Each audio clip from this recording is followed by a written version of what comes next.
पूर्ण बपुधारी। पुनि प्रभु कहु राम अवतारा, बाल चरित पुनि कहु उदारा। कहु जथा जानकी विवाही, राज तजा सो दूषण काही। बनबस कीन्हे चरित अपारा, कहु नाथ जिमि रावण मारा। राज बैठ कीनी बहुलीला, सकल कहु शंकर सुखशीला। बहुरी कहु करुणा यतन कीन, जो अचरज राम। प्रजा सहित रघुवंश मन किमि गवने निज धाम। और जो प्रभु मैं पूछा नहीं हो, सो दयालु राखौ जनि गो। जो कृपालु पूछा नहीं होई सो दयालु, जो प्रभु मैं पूछा नहीं होई सो दयालु जनि राखौ गोई।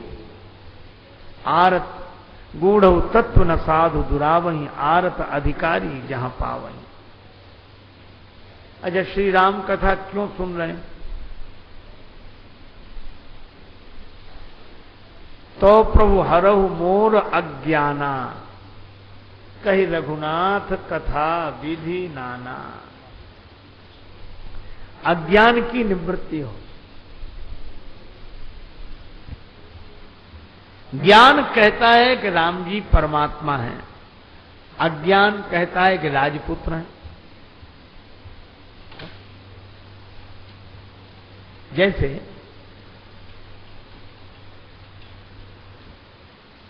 कोई पाषाण प्रतिमा में भगवान को देखे, सच्चे अर्थ में वही ज्ञानी है। जैसे चित्र में भगवान दिखें, मूर्ति में भगवान दिखें, वे ज्ञानी हैं। और जिसको भगवान में मूर्ति दिखे, जिसे भगवान में चित्र दिखे, वे ही अज्ञानी हैं। तो राजपुत्र के रूप में श्री राम हैं, पर उनमें भगवान दिखें तो ज्ञान है। और राम जी भगवान हैं, उनमें राजपुत्र दिखे तो अज्ञान है। श्री कागभूषण जी कौवे के रूप में हैं, पर कौवा नहीं है। श्री गंगा जी नदी के रूप में हैं, पर गंगा जी नदी ही नहीं है। श्री हनुमान जी बंदर के रूप में हैं, पर हनुमान जी बंदर ही नहीं है। इसी तरह श्री राम जी मनुष्य के रूप में हैं, पर मनुष्य नहीं है। राम सच्चिदानंद दिनेशा, राम ब्रह्म व्यापक जग जाना। और अगर यह पूछो कि निराकार साकार कैसे हुआ, निर्गुण सगुण कैसे हुआ, बड़ा सुंदर उदाहरण दिया। देखो, पानी का कोई आकार नहीं है, नीर निराकार है, उसका अपना कोई आकार नहीं है। अच्छा, जल को आप जिस बर्तन में डाल दो उसी का आकार ग्रहण कर लेता है। गिलास में डालो तो पानी गिलास का आकार ग्रहण कर लेता है, गोल और लंबा दिखाई देता है पानी। कटोरी में डाल दो तो उस तरह का आकार ग्रहण करता है, थाली में डालो तो उस तरह का आकार ग्रहण करता है। पर वो आकार थाली का है, कटोरी का है, गिलास का है, पानी का नहीं है, निराकार है। अच्छा, अब आप एक काम करो, क्या उस निराकार नीर को कटोरी में भरकर फ्रिज में रख दो। हा? पानी को कटोरी में भरकर फ्रिज में रख दो। अच्छा बोलो, फ्रिज में अगर रखा रहे पानी तो एक समय के बाद वो बर्फ हो जाएगा कि नहीं?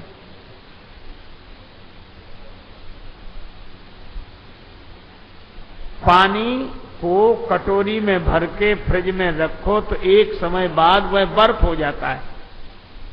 और पानी है निराकार और बर्फ है साकार। तो निराकार पानी को साकार बर्फ बनाने के लिए पानी में कुछ मिलाना पड़ा क्या? नहीं मिलाना पड़ा। कटोरी में भरकर फ्रिज में रखना पड़ा, तो वह साकार हो गया कि नहीं? इसी तरह वह निराकार ब्रह्म, वह निराकार परमात्मा, उसको आप अपनी भक्ति निष्ठा की, अपनी भक्ति भावना की कसौटी में देखो भाई, जय हो, जय जय श्री राम, जय सीताराम। फिर दोहरा रहा हूं, जैसे निराकार पानी को कटोरी में भरकर फ्रिज में रख देने से वह साकार बर्फ बन जाता है, इसी तरह उस निराकार परमात्मा को अपनी भक्ति भावना की कटोरी में भर के निष्ठा के फ्रिज में रख दो तो निराकार साकार हो जाएगा। यही है कथा है। जो गुण रहित सगुण सोई कैसे, जल हिम उपल विलग नहीं तैसे। जैसे जल और बर्फ अलग अलग नहीं है, इसी तरह निराकार और साकार अलग अलग नहीं है। अच्छा, अब फिर मैं आपसे कहूं कि वो निराकार पानी ने जो साकार रूप ग्रहण किया बर्फ के रूप में, तो बर्फ का आकार क्या रहा? वही जो कटोरी का आकार था। अज्ञेय कोविद अंध अभागी, काई विषय मुकुर मन लागी। काई से वेद असम्मत वाणी, जिनके सूझे लाभ नहीं हानि।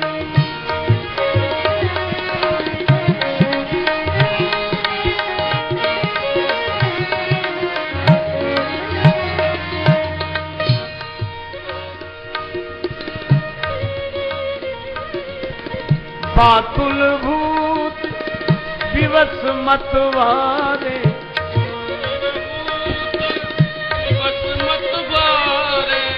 ते नहीं बोलई वचन विचारे। ते नहीं बोलई वचन समारे, जिन कृत महा मोह मत पाना।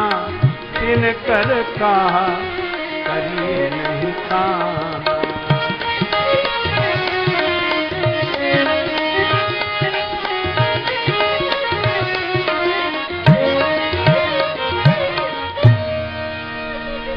जब भगवान अवतार क्यों लेते हैं?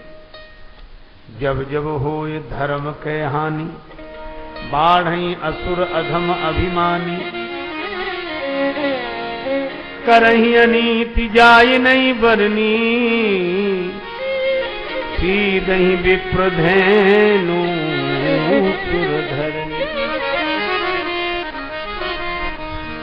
तब तब धरि हरि विविध शरीरा, हरहि कृपा निधि सज्जन पीरा।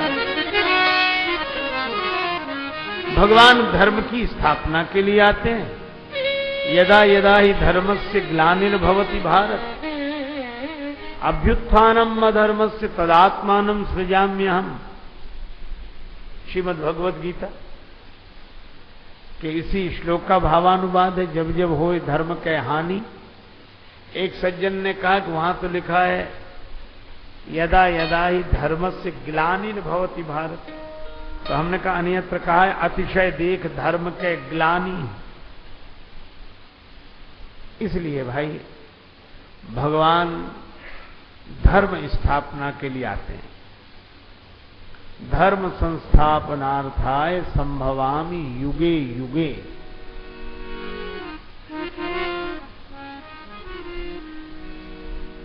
पर तुलसीदास जी कहते हैं कि हमसे अगर पूछो तो भगवान एक ही कारण से आते, केवल एक कारण। ये बात अलग है कि उनके आने से धर्म की स्थापना हो जाती है। यहां चित्रकूट की घटना है। कोल किरात कहते हैं सपन्यों धर्म बुद्धि कस काऊ। हमारे जीवन में तो स्वप्न में भी धर्म का विचार तक नहीं, पर ये जीवन बदल कैसे गया कि यह रघुनंदन दरस प्रभाव, राम जी के दर्शन का प्रभाव है।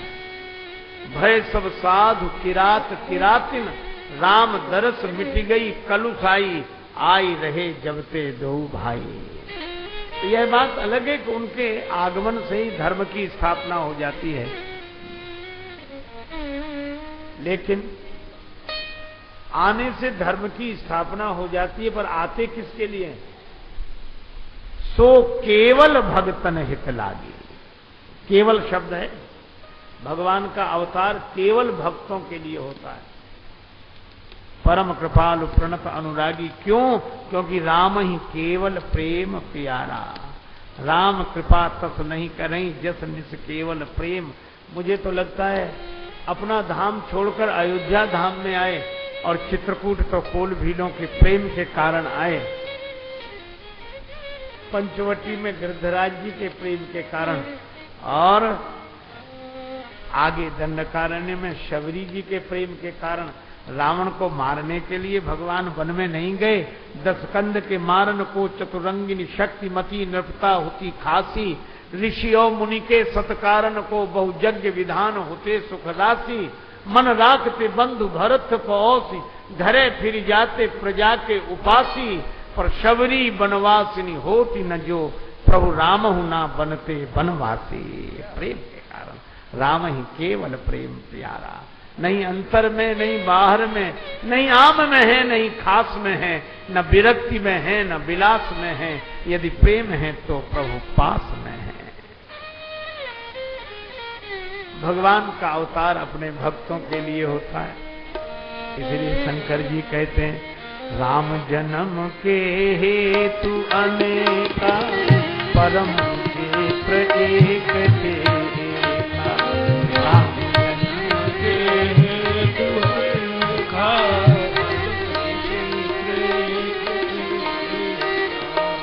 जन्म एक दुई कहूँ बखानी। सावधान सुन सुमति सयानी।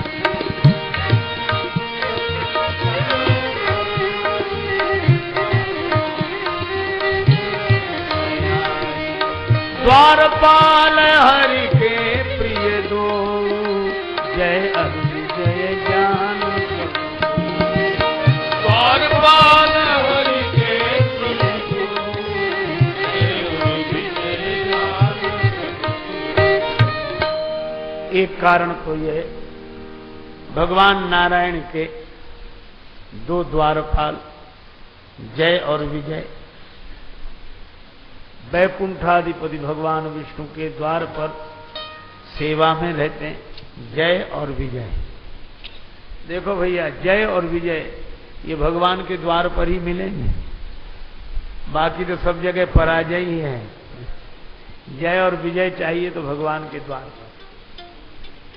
पर एक बार सनक सनंदन सनातन सनत कुमार, ये चारों ब्रह्म कुमार जो देखत बालक बहुकालीना अवधूत वृत्ति में रहने वाले परमहंस, ये दिगंबर मुनिजन भगवान के श्री चरणों का चिंतन कर रहे थे, तो जैसे कमल की सुगंधी भ्रमर को खींच लेती है, भगवान के चरण कमलों की सुगंधी ने इन मुनियों के मन रूपी मधुकर को अपनी ओर आकर्षित किया और ये श्री चरणों के दर्शन के लिए आए। जय विजय ने द्वार पर ही रोक लिया कि नहीं जाने देंगे। मुनियों ने कहा कि भगवान ने हमें बुलाया है, उनसे जाकर पूछ लो, उनके कहने से तो जाने दोगे? नहीं नहीं, वो विश्राम कर रहे हैं, हम न पूछने जाएंगे न तुम्हें अंदर जाने देंगे। आपने देखा, भगवान को कोई शिकायत नहीं, बुलाया तो उन्होंने ही है, पर ये द्वारपालों को कितनी परेशानी है। ये बड़े आदमियों को उतनी समस्या नहीं होती जितनी इन बाहर वालों को जो उनके आसपास रहते हैं। उन्हें कोई आपत्ति नहीं, आ जाओ मिलने, पर ये बाहर वाले घुसने नहीं देते। अच्छा आप देखो, सांप में कितना जहर, पर सांप आराम से चलता है। मौका पड़ता है तो फन फुलाता है, जबकि उसमें सबसे ज्यादा जहर है। और बिच्छू में कितना सा जहर होगा, इतना सा, पर बिच्छू हमेशा डंका ही उठा के चलता है।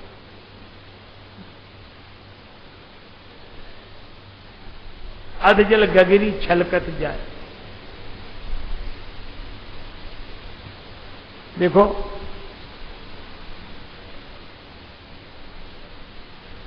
अच्छा, सूर्य में गर्मी ज्यादा है, सबको गर्मी सूर्य से ही मिलती है, पर सूर्य भगवान की गर्मी पाकर, ये जो बालू है ना, बालू स्वभाव से शीतल है कि नहीं, ठंडी है, लेकिन सूर्य के किरणों का बल पाकर ये बालू इतनी गर्म हो जाती है कि सूर्य भगवान तो चलने भी देते, पर बालू तो चलने ही नहीं देते, जैसे गर्मी इसी की हो। कुछ लोग दूसरों की, बड़ों की गर्मी पाकर इतने गर्म हो जाते हैं कि उतने गर्म तो वो भी नहीं होते जिनकी गर्मी पाकर ये गर्म है। बिल्कुल सही। आप सोचो, द्वारपाल भगवान के पास जाने ना दे। महात्मा प्रार्थना कर रहे हैं कि भाई परमात्मा ने बुलाया, परमात्मा से मिलने आए, जय मुझे बुलाया, कुछ नियम तो नियम है, नियम ऐसा नहीं हो सकता, नियम। महात्माओं ने कहा कि नियम का हम आदर करते हैं, पर महात्मा और परमात्मा के बीच में नियम का नहीं, प्रेम का नाता होता है। बोले वो कुछ भी हो, नियम। तो कहा पूछ लो, बहुत अनुनय की पर नहीं माने। तो महापुरुषों ने सोचा कि भाई दंड व्यवस्था अनिवार्य है, क्योंकि जो नहीं दंड करूं खल तोरा, भ्रष्ट हो श्रुति मार्ग मोरा। और अतिशय रगड़ करे जो कोई, अनल प्रगट चंदन ते होई। चारों महात्माओं ने क्या करे, रहने दे, बड़े नियम वाले। परमात्मा और महात्मा को जो मिलने में बाधा डाले वो वैकुंठ में रहने लायक भक्त हो ही नहीं सकता। जो महात्मा को परमात्मा को न मिलने दे वो राक्षस है। तुम दोनों राक्षस हो जाओ। 3 जन्मों तक वही राक्षस हुए, रावण, कुंभकर्ण तो बाद में बने, हिरण्याक्ष, हिरण्यकश्यप। और इनके उद्धार के लिए भगवान को अवतार लेना पड़ा। महात्माओं की मर्यादा रखी भगवान ने, लेकिन किसी ने कहा कि रावण कुंभकर्ण के उद्धार के लिए आप लंका में जाओगे, उनके दरवाजे जाओगे। भगवान ने कहा कि हाँ, उनके दरवाजे जाते हुए तो हम दिख रहे हैं, लेकिन जिनके लिए जा रहे हैं वो हमारे ही दरवाजे के आदमी हैं, द्वारपाल यही रहे हैं। तो जो हरि के द्वार से जुड़े रहे, आज श्राप बस ऐसा हो गया, तो उनके उद्धार के लिए मैं उनके द्वार पर जाकर उनका उद्धार करूंगा। ऐसो को उदार जगमाही, ऐसा उदार और कौन हो सकता है। तो इनके लिए भगवान ने अवतार लिया। हाँ। और भैया दूसरी बात, वृंदा सती, परम सती, उसका पति जालंधर अत्याचार करता समाज पर, राक्षस जैसा व्यवहार करता। शक्ति मिलती थी वृंदा के सतीत्व से। भगवान ने छलकर तारे उता सुब्रत प्रो सुर कार्य की, तो वृंदा ने श्राप दिया।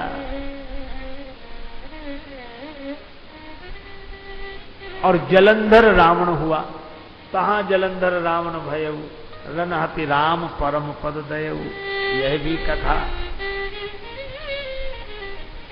इस तरह कथाएं सुनाते जा रहे हैं शंकर जी सूत्र रूप में, पर अचानक बोले,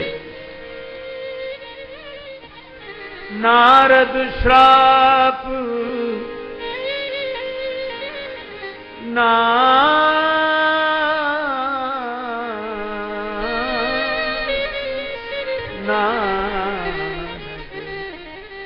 नारद श्राप दीन एक बार।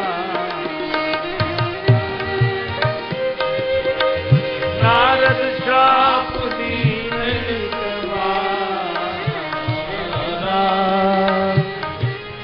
कल्प एक से ही लगी अवतार।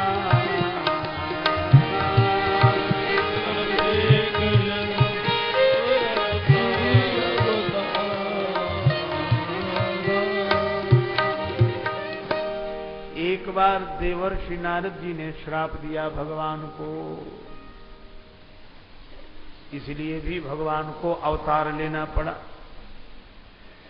अब यहां एक शब्द बड़ा सुंदर है, गिरिजा चकित भई सुन बानी बानी, नारद विष्णु भगत पुनि ज्ञानी, नारद विष्णु भगत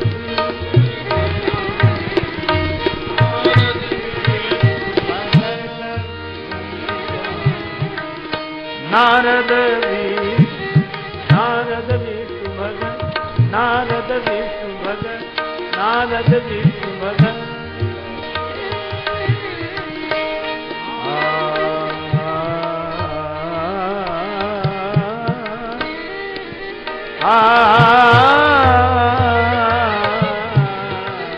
नारद विष्णु भगत, विष्णु भगत, विष्णु भगत। नारद जी परम वैष्णव हैं, परम ज्ञानी हैं, और उन्होंने भगवान को श्राप दे दिया। अब देखो सदगुरु भक्ति का उदाहरण है यह, सदगुरु के प्रति निष्ठा कैसी होनी चाहिए। ये गिरिजा है, यह शब्द क्या दिया, गिरिजा चकित भई सुनवानी। गिरिजा, गिरि कहते हैं पर्वत को, पर्वत से जिसका जन्म हो वो गिरिजा। और पर्वत अपनी जगह से नहीं हिलता, तो पर्वत तनया अपनी जगह से कैसे हिल जाए। श्रद्धा है, और श्रद्धा होनी चाहिए सदगुरु के प्रति। कैसी, नारद जी ने भगवान को श्राप दिया, यह शंकर भगवान कह रहे हैं, पर पार्वती जी कहती हैं कि नहीं, गुरुदेव से ऐसा हो ही नहीं सकता, क्योंकि मेरी पूरी श्रद्धा पूर्वक निष्ठा है कि गुरु जी गलत नहीं हो सकते, गुरु जी परम वैष्णव हैं, परम ज्ञानी हैं। शंकर जी मुस्कुराए, तो मैं जो कह रहा हूं यह क्या सही घटना नहीं है? श्राप तो दिया है नारद जी ने। तो पार्वती जी क्या कहती हैं, महाराज हमारे गुरुजी ने भगवान को श्राप दिया, यह तो आप बता रहे हैं, पर आप यह नहीं बता रहे हैं का अपराध रमापति कीन्हा। अब इस शब्द पर ध्यान देना, कारण कवन श्राप मुनि दीन्हा, का अपराध रमापति कीन्हा। यह प्रसंग मोहे कहो पुरानी। अभी अपराध किधर लगाया, नारद जी की तरफ नहीं, भगवान की तरफ, कि हमारे गुरु नारद जी ने श्राप दिया भगवान को, यह तो आप बता रहे हैं, पर भगवान का अपराध तो बताओ।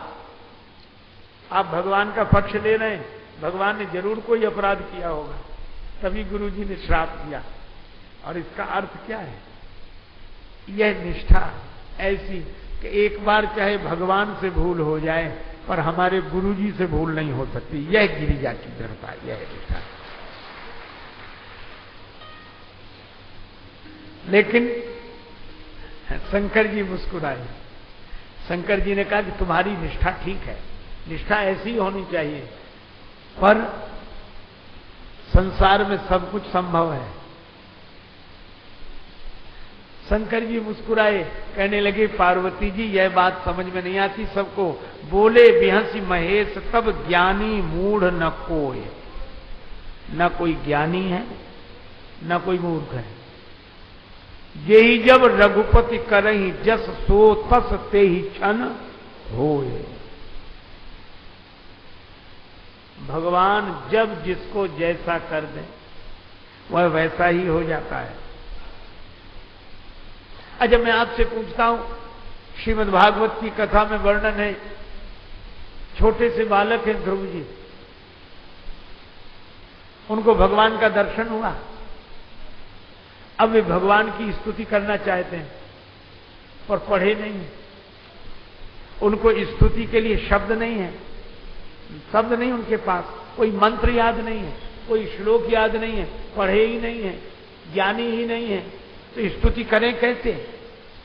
भगवान श्री एक ही काम करते हैं भगवान नारायण कि ध्रुव जी के कोमल कपोल से अपने शंख का संस्पर्श करा दिया और भगवान नारायण के शंख का स्पर्श ध्रुव जी के कपोल पर हुआ और ध्रुव जी ऐसे बोलने लगे जैसे बहुत योग्य सुयोग्य पंडित ही और ज्ञानी भी हो।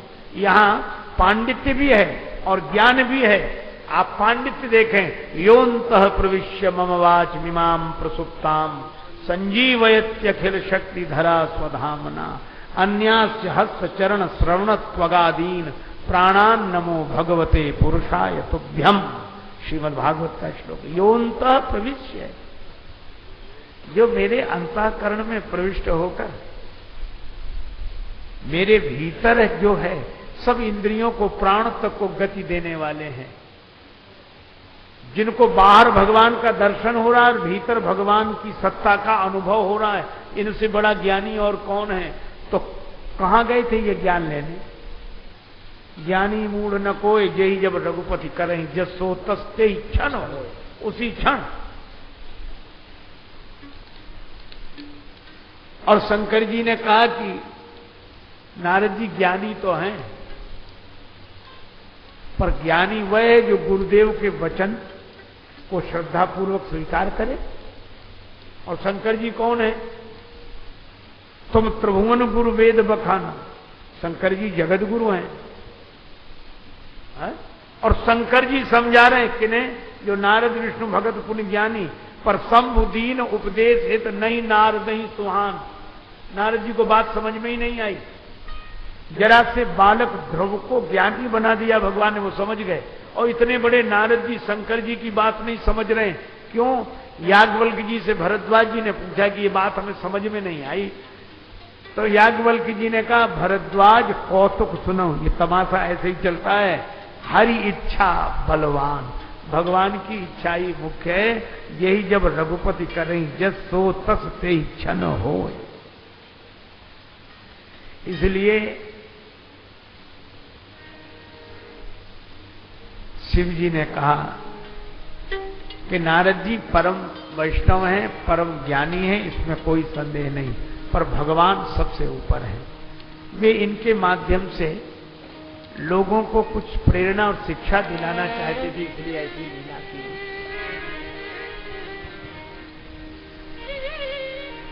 पर पार्वती जी बोली, यह प्रसंग मौनी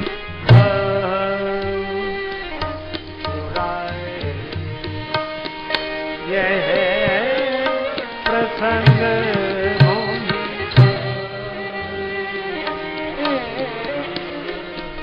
मुनि मन मोह आचरज भारी भारी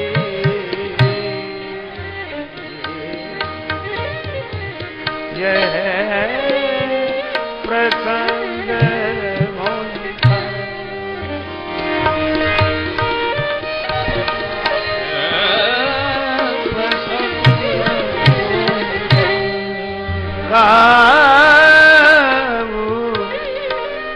यह प्रसंग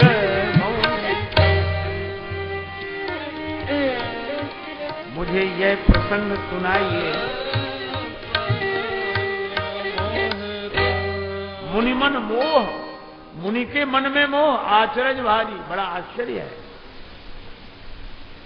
तब शंकर जी सुनाते हैं, एक बार की बात है, देवर्षि नारद हिमालय क्षेत्र में विचरण कर रहे थे। हिमगिरी गुहा एक अति पावन है।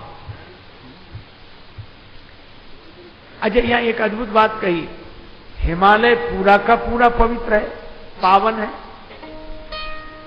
वहां रहने वाली, वहां जितनी उपत्यकाएं हैं, गुफाएं हैं, वे सब पावन है। पर श्री तुलसीदास जी कहते हैं एक अति पावन, एक अत्यंत पावन है।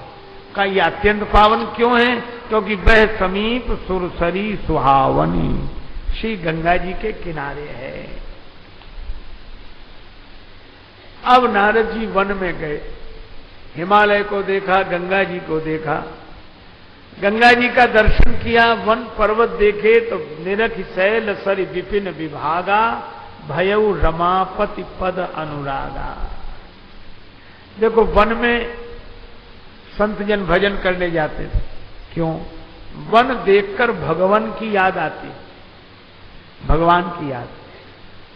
अच्छा आप ऐसे सोचो, आप किसी शहर में जाएं और बड़ी बड़ी इमारतें बनी हुई देखें तो किसकी याद आएगी? जिसने इमारत बनाई है, जिसकी है, उस मालिक की याद आएगी। कई बार लोग कहते हैं ये उनकी कोठी है, ये उन्होंने बनाया, ये इन्होंने बनाया। तो संसार के शहरों में घूमकर देखें तो आप जो मकान आदि कोठी बंगले बने हुए देखेंगे तो उनकी याद आएगी जो उसके मालिक हैं, जिन्होंने इसे बनवाया है।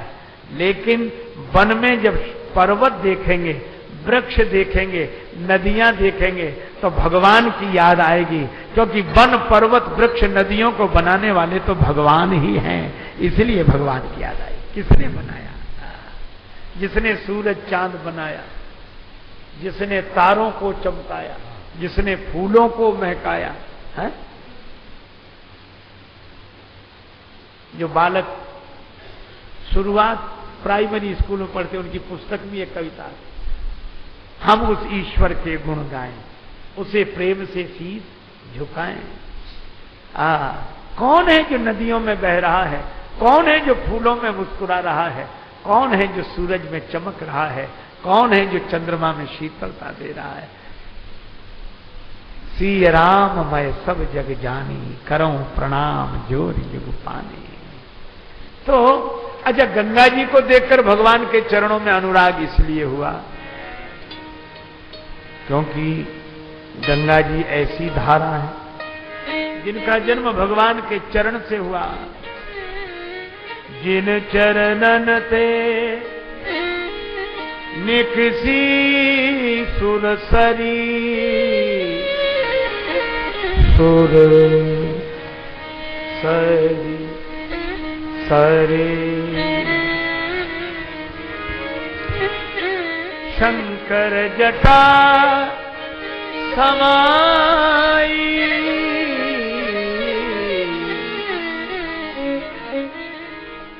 राम चरण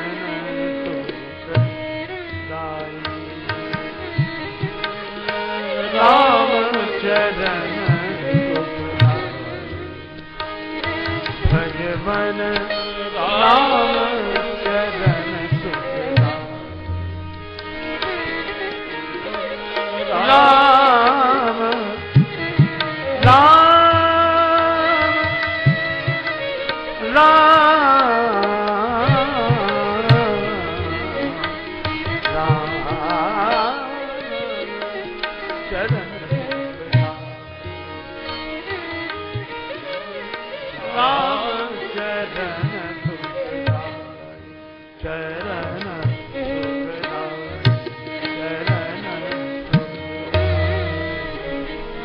भगवान के चरणों का स्मरण हुआ। राम चरण सुखदाई।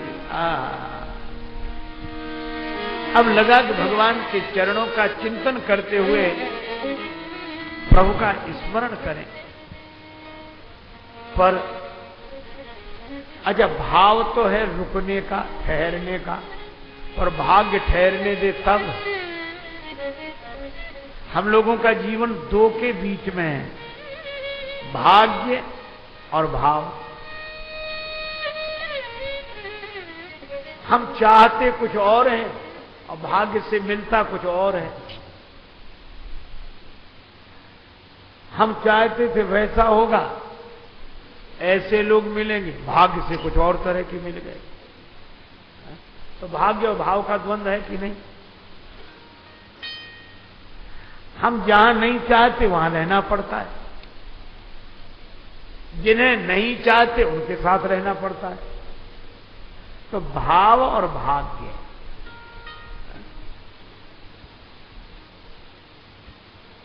भगवान राम के आगे आगे मारीच दौड़ रहा था हिरण बनकर, पर पीछे मुड़ मुड़ कर देखे, भागे उधर तो भगवान ने कहा उधर भाग रहे तो इधर क्या देख रहे हो?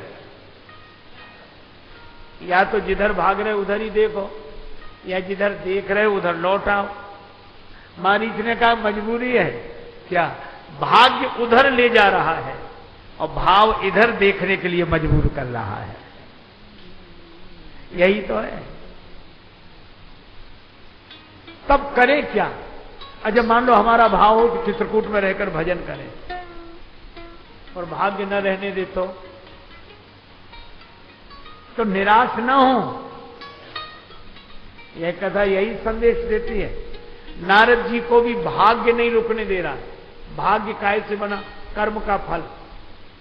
तो कर्म क्या किया? दक्ष के बेटों को समझा दिया। महाराज दक्ष के पुत्र भजन करने वन में जाते ताकि शक्ति संचय करके हम संसार में आकर गृहस्थ जीवन बिताएं और उत्तम से उत्तम संतान समाज को दें। यह एक मार्ग है, प्रेय मार्ग है। अपने यहां दो ही मार्ग, प्रेय मार्ग, श्रेय मार्ग। और अच्छाई तो किसी न किसी रूप में रहनी चाहिए। विरक्तों के यहां अगर बिंदु परंपरा से शिष्य गुरुदेव की विशेषताओं को समाज को अपने माध्यम से देते रहते हैं। काहे से? गुरुदेव की नाद परंपरा से। गुरुजी ने कान में मंत्र सुनाया, गुरुजी ने ज्ञान दिया। ये नाद परंपरा से सदगुरु के यहां शिष्यों का जन्म होता है और धर्मशील, आचरणशील धर्मात्मा गृहस्थों के यहां बिंदु परंपरा से संतान का जन्म होता है। दोनों ही ठीक है, लेकिन अपना अपना मार्ग है। देखो बड़े शहरों में दो मार्ग होते हैं, एक बीच बाजार से जाता है मार्ग, एक बाईपास रोड जाता है। तो संसार एक शहर है, सड़कें दो हैं, एक बाजार के बीच का रोड, एक बाईपास रोड। तो विरक्तों के लिए ये बाईपास रोड है और गृहस्थों के लिए ये बाजार की सड़क है।